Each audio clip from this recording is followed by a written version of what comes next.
বন্ধুরা, আজকে যে বিষয়টা নিয়ে চলে আসলাম সেটা একটু অন্য ধরনের বিষয়। সেটার থেকে তোমরা অনেকেই প্রচুর উপকৃত পাবে, মানে উপকৃত হবে তোমরা। হ্যাঁ, তোমার তোমাদের অনেকেরই অনেক গ্রহ নক্ষত্র খারাপ থাকে। এইবার অনেকেই তোমরা কি করে মন্ত্র চ্যান্ট করে সেইগুলোকে ভালো করতে পারো, সেই দিকটা আজকে আমি তোমাদেরকে বলবো। আর দেখো, তোমরা কিন্তু আমার এই চ্যানেলটাকে সাবস্ক্রাইব করে বেল বটনটা দাবিয়ে দিয়ে রাখবে, যারা আমার নতুন ভিউয়ার্স হবে। হ্যাঁ, তাহলে আর তোমাদেরকে একটা বলবো যে তোমরা প্রত্যেক দিন 5টার সময় তোমরা কিন্তু লাইভে চলে আসবে। তোমরা তোমাদের কোশ্চেন জানার জন্য। হ্যাঁ, কোশ্চেন অ্যান্সার লাইভ হয় 5টার সময় প্রত্যেক দিন। তোমরা লাইভে চলে আসবে, ঠিক আছে? চলো তাহলে এবার জেনে নেওয়া যাক যে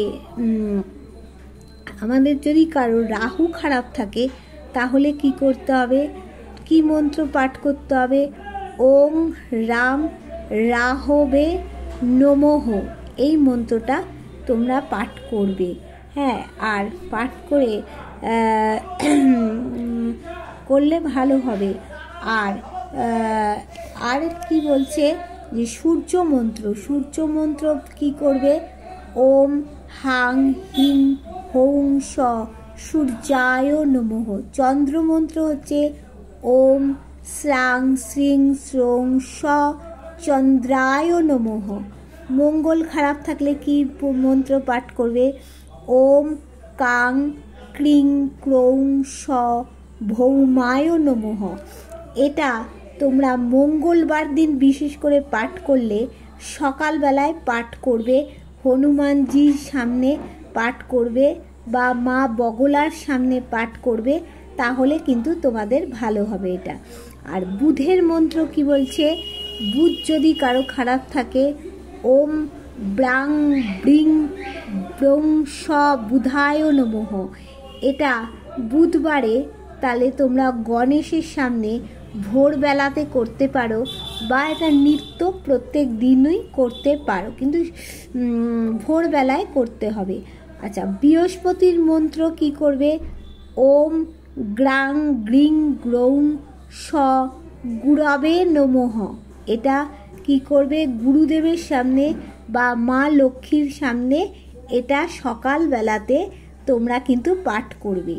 আর শুক্রের মন্ত্র কি হচ্ছে ওম দ্রাং দ্রিং দ্রৌং স শুক্রায় নমঃ। এটা হচ্ছে লক্ষ্মীর সামনে তোমাদের পাঠ করতে হবে। আর শনিদেবের মন্ত্র কি ওম প্রাং প্রিং প্রৌং স শনিশ্চরায় নমঃ। এটা সন্ধেবেলাতে তোমাদের পাঠ করতে হবে। আর কেতু মন্ত্র কি হচ্ছে ওম শ্রাং শ্রিং শ্রৌং স কেতবে নমঃ। এটা কেতুর মন্ত্র। আর তোমরা যদি শনিবার দিন শিবলিঙ্গে লবঙ্গ অর্পণ করতে পারো, তাহলে কিন্তু তোমাদের কিন্তু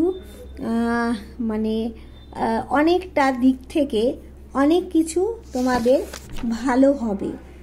আর তোমাদের আরেকটা জিনিস বলছি যে রাহু যদি খারাপ থাকে তাহলে তোমরা কি করতে পারো না, একটুখানি গুড় বড় গাছের নিচে তোমরা দিতে পারো, যে কোনো গুড় দিয়ে তোমরা পিছন ফিরে তাকাবে না। ওই গাছের নিচে যত পিঁপড়ে থাকবে তারা খাবে, তাহলে কিন্তু তোমার রাহুর দোষটা অনেকটা কাটবে। আর তার সাথে মন্ত্র চ্যান্টিং তো আমি বললামই। আর হচ্ছে যদি বাড়িতে আটা যতটা ধরো আটা 2 চামচ নিলে, তাহলে চিনি 3 চামচ নিতে হবে, নিয়ে ওর মধ্যে মিশিয়ে একটা সাদা কাগজের ওপরে তুমি ওটাকে রেখে দেবে। হ্যাঁ, ওটাকে কীরমভাবে রাখবে, উত্তর পূর্ব ও দক্ষিণ পশ্চিমে রাখবে না, দক্ষিণ পশ্চিমে বাড়ির যে কোনো উত্তর পূর্ব দিকে রাখবে না, ওটা দক্ষিণ পশ্চিমে বাড়ির যে কোনো জায়গাতে তুমি ওটা রেখে দেবে। দেখবে প্রত্যেক দিন করো, 7 দিন আগে করো, তারপরে যদি প্রত্যেক দিন করতে পারো তাহলে কিন্তু তোমাদের রাহুর প্রকোপ থেকে অনেকটাই বাঁচবে। হ্যাঁ, কী করবে না, দক্ষিণ পশ্চিম দিকে বাড়ির যে কোনো জায়গাতে তুমি একটু 3 চামচ যদি আটা নাও, তাহলে যা আটা নেবে তার থেকে চিনির একটু বেশি নেবে, 1 চামচ বেশি নেবে, ঠিক আছে? তাহলে দিয়ে একটা সাদা কাগজের ওপর দিয়ে রেখে দেবে দক্ষিণ পশ্চিমে বাড়ির যে কোনো জায়গাতে।